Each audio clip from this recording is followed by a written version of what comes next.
Намаздың қалай пайда болған туралы білесіз ба?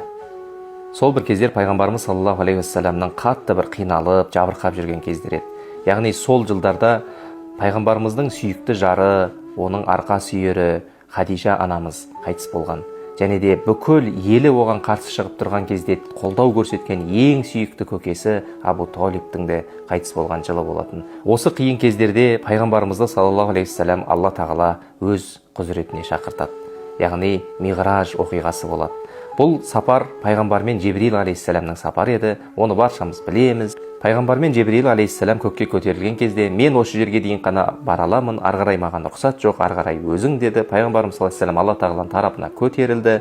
Сол кезде осы біздің оқып жүрген 5 уақыт намазымыз Алланың тарапынан парыз етілді. Яғни пайғамбарымыз саллаллаху алейхи вассаламның өзінің сөзімен айтатын болсақ, Алла менің үмметіме 50 уақыт намазды парыз етті. Кейін мен Мұса пайғамбарға жолықтым.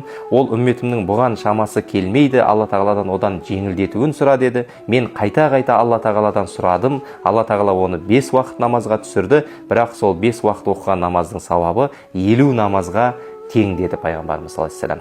Сол себепті бұл жер бетінде емес, көкте парыз етілген жалғыз ғибадат бұл намаз. Сол үшін де біз айтамыз кейде намаз мүміннің миғражы дейміз.